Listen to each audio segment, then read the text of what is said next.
All right, imagine this. You're watching your favorite creator go live, and suddenly the chat explodes with donations. Not because they're celebrating their creator's success, but because they're paying to watch them break down on camera. The more pain, the bigger the payout.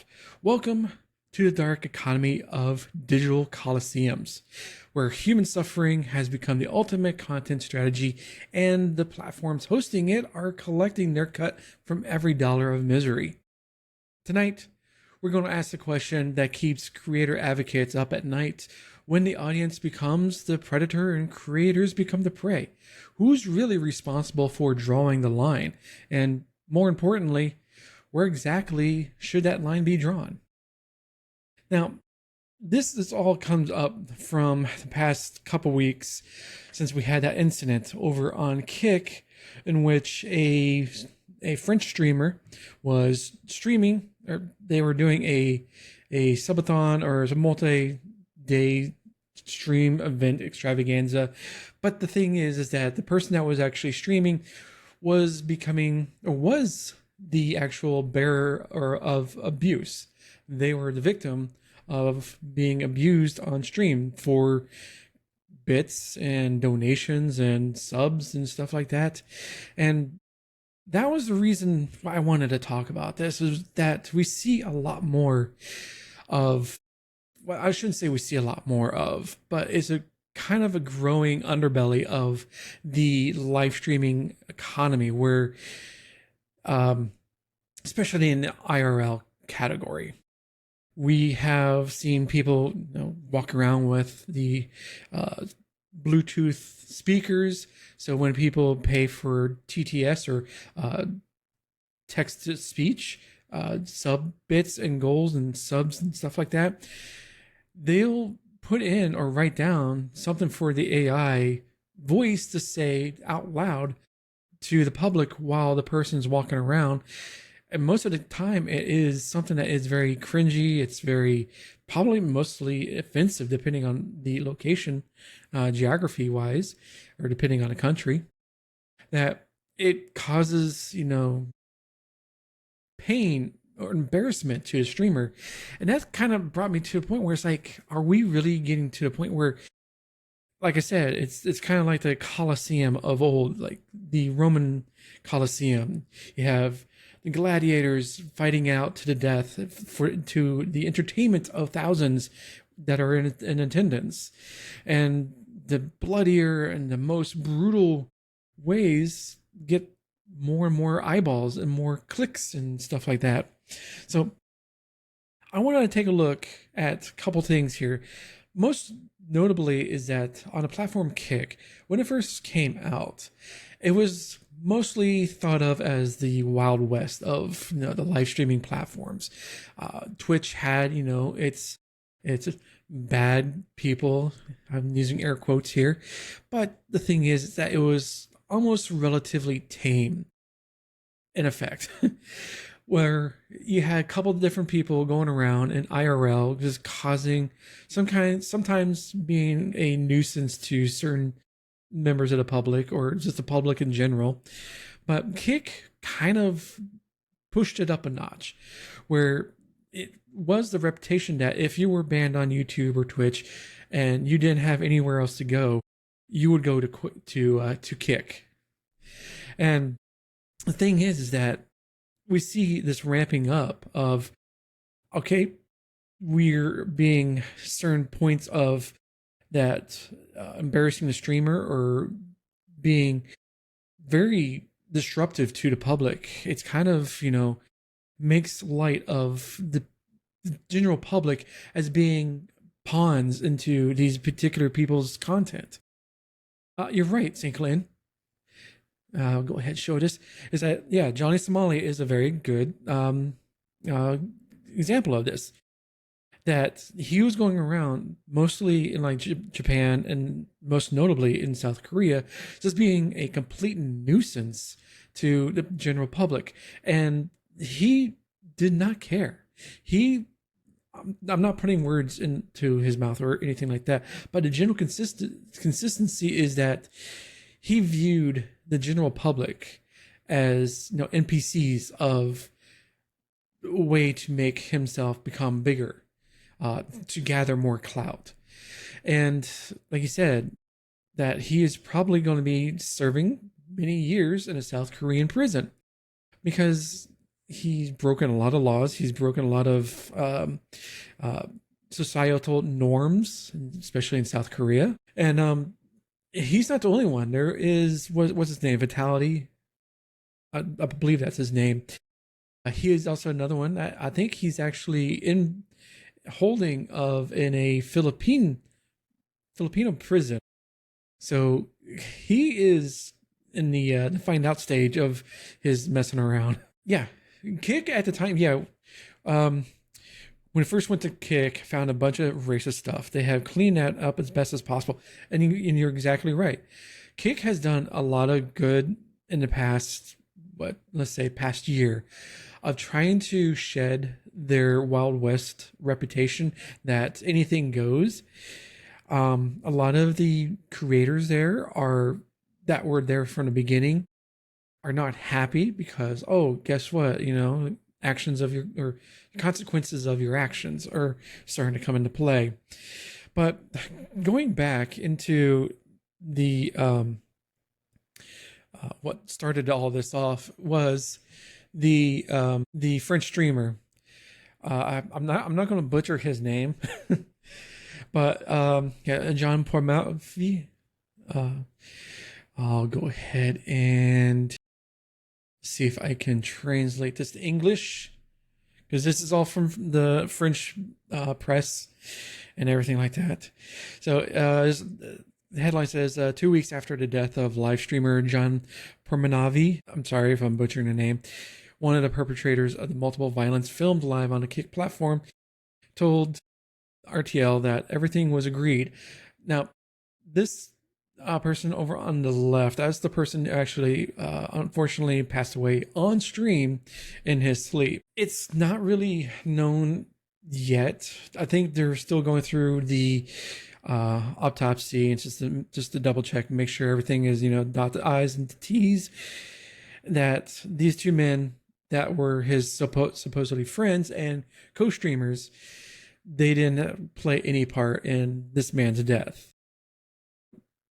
It says, I regret not having been a true friend.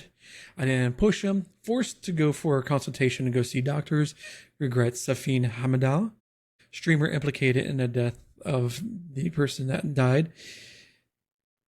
Since day one, he's always been like this. From the first day I knew him, he was like that. So for us, it was something usual, normal. We didn't know he was sick, he said, saying he had no regrets about the abuse suffered by the person that died. Well, unfortunately, the person did die.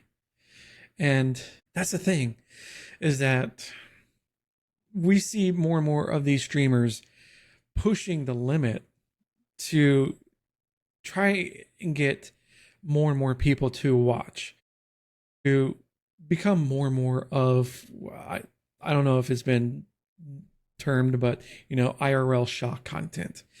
We saw that back in the 90s with the shock jocks of the radio, where Howard Stern, Opie and Anthony, and all these other shock jocks during the days that at the time they were just doing harmless pranks over the radio. I put harmless in quotes, but the thing is that they do have an effect on actual people. Excuse me. That the things that they were saying or telling or doing to these people, they did have an actual effect, because on the other side of the microphone or in the studio talking to them is another human being. The problem with, I wouldn't say a problem with, but IRL shock streamers is that, like I said, they view the general public as, just NPCs in their roleplay. They're not important enough to care about. And if somebody gets hurt, oh well, I didn't do it. They did it themselves. We saw that just recently. I don't have it pulled up here, but I forget her name. She was recently on an actual Kick stream. Ice Poseidon had set up this like citywide scavenger hunt, and her and a couple other people were walking around this park with paintball guns. Yeah, just normal things you do. You walk around in a public park with a paintball gun. And she decided to fire off a couple rounds at a woman that was running by. That I believe she was working at the kiosk for kayak and canoe rental area, and hitting her, I think in the leg or in the thigh. And she was later, not the lady, but the streamer was later arrested for I forget exact charge, but it's something like assault or something like that, where they thought she had no remorse. She didn't care what was happening or happened to this poor woman walking by, just minding her own business and getting shot with a paintball gun. And if you've ever been shot by a paintball gun, I haven't, but I know people who have. It hurts a hell of a lot, especially on bare skin. Because she was running by, she was in a swimsuit, because she working on the water, and that's what you do. But anyways, it's kind of the mentality of these people who have grown up and not seeing the ramifications of these streamers' consequences. They think, oh, nothing bad's going to happen to me. It's just part of my content. It's meant to be funny. It's just a prank, bro. And we've seen that plenty of times. It's just a prank, bro. Kind of, where one person was pranking, air quotes there, a DoorDash delivery person, to the point where they were like harassing him so much that the DoorDasher, pulled out his gun and shot the guy. And I don't mean to make laugh, but it's like, you don't understand what the people that you're harassing are going through. They could be they're having the worst day in their life, and you're just compounding on the issue that these people are having, especially in the US. We have no mental health facilities, or mental health, I should say, is like bottom of the barrel. We don't care about that in the US.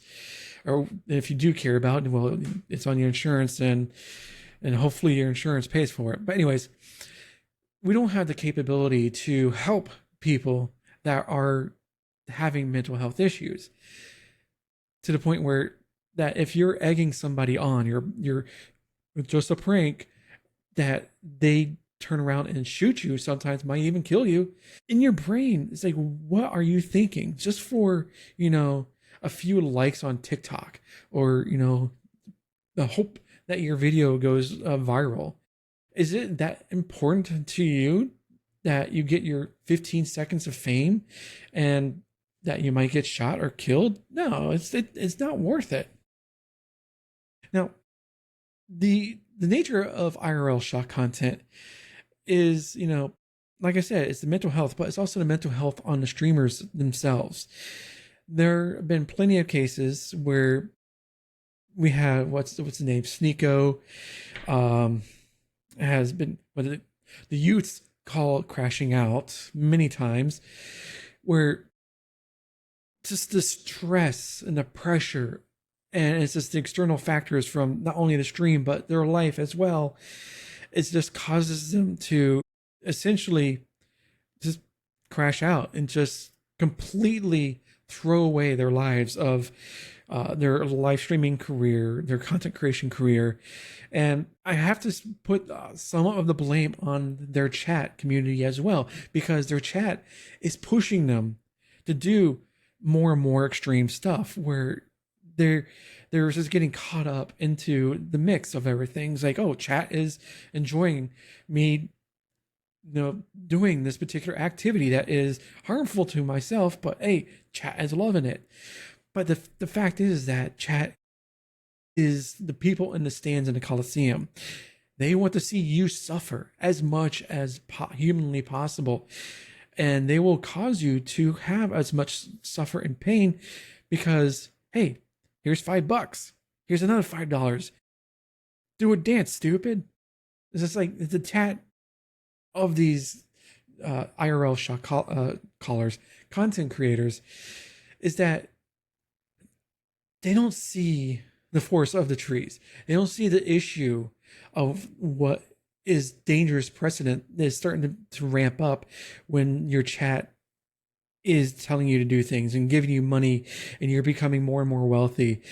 You don't see the side effects at that time. It's not until years later down the road, if you decide to call it quits, or you see the error of what's going on here and say, hey, this has got to stop.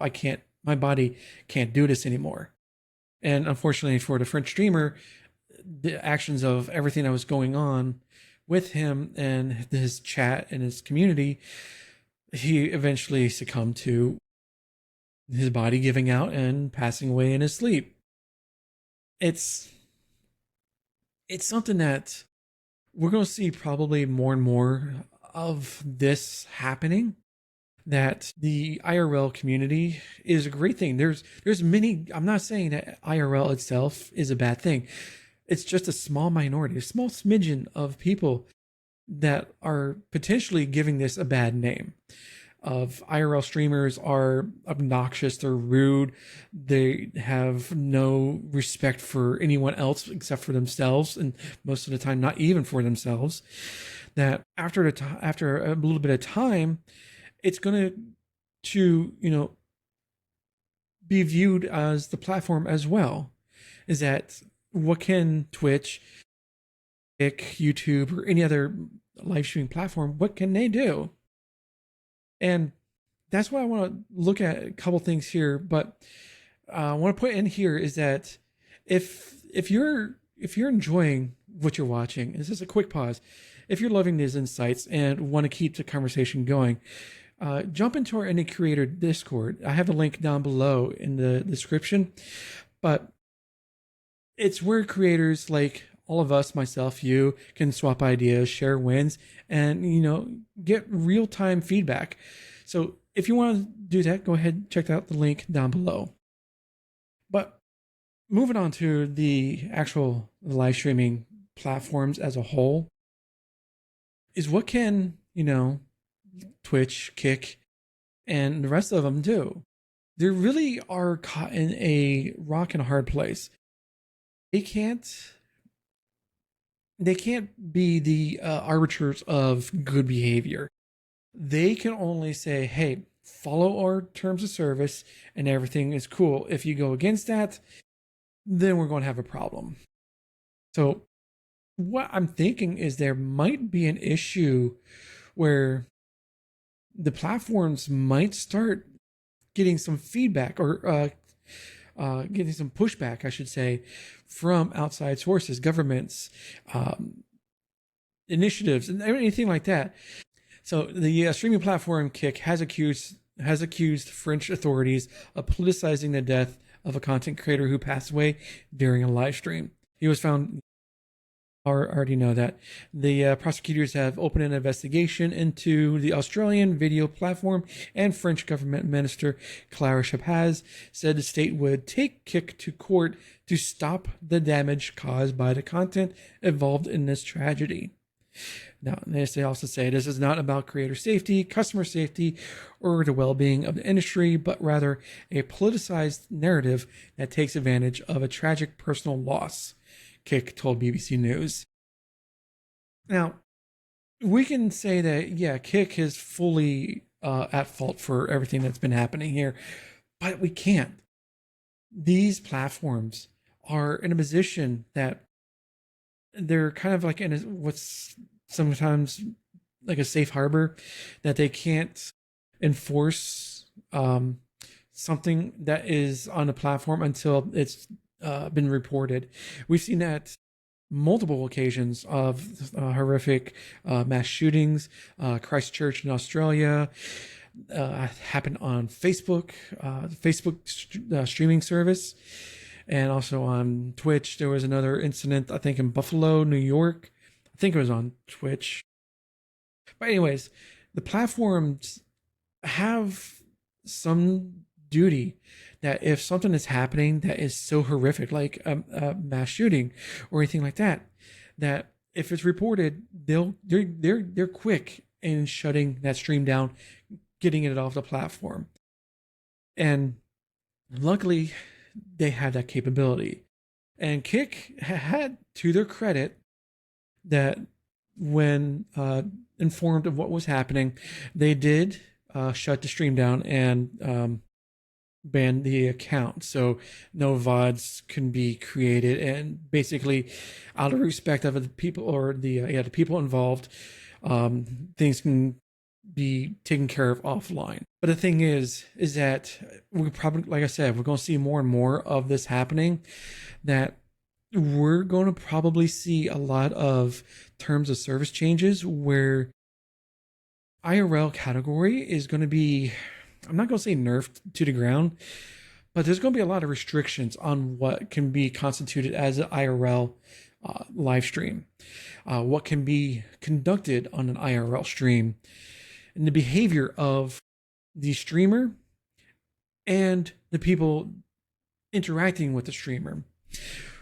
We have it already where, especially on Twitch, that especially with the music side of things, that if you're going into, let's say you're walking around Disney World, and of course Disney World is going to have music playing that is copyrighted by Disney.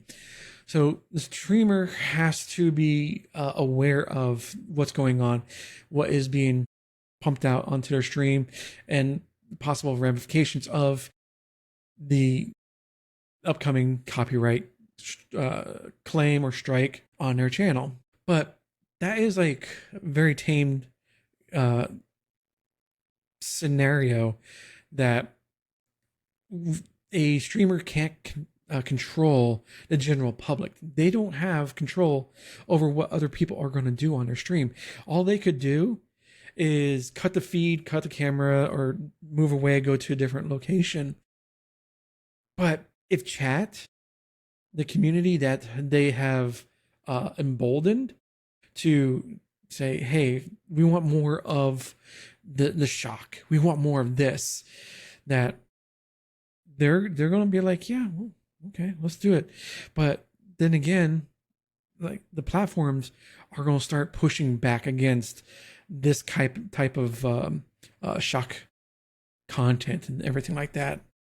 But to recap, that very bad things have happened on these live streaming platforms. There's no way we can get past that. We can only look forward to ways to keep this from happening again as best as humanly possible. There's only so much that we can do as streamers, and there's only so much that the platforms can do themselves without going full takedown of everything. No IRL, no nothing.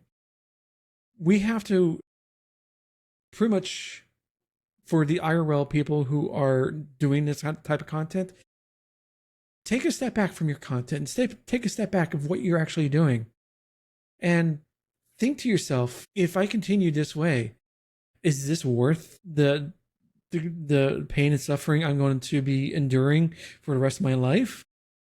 Is the money worth it? And that's the only thing I can say to the people who do this kind of content, and just take a step back. Take a look at what you're creating. Take a look at the community, your chat, your community that is pushing you, you're egging you to do this stuff. And don't come crying when the platforms cancel you or ban you from the platforms because of the stuff that you are doing. So if you are doing this, do let me know. I would love to have kind of like a discussion with other streamers that are doing this type of content. What are you doing to help protect not only yourself, but other people as well, and your community, as in a nutshell, of, going too far to be, shocking that it can lead to somebody becoming very hurt or possibly dead. So let me know in the comments down below. I'd definitely love to hear your stories, or go to our Discord server. I have a thread in our server that is just for discussions on this particular episode of the Independent Creator Podcast. Now, if you enjoyed this, you can also listen to it audio format and any podcast player of your choice. Be in the next couple days, but do be sure to hit that subscribe, and I'll see you later, taters.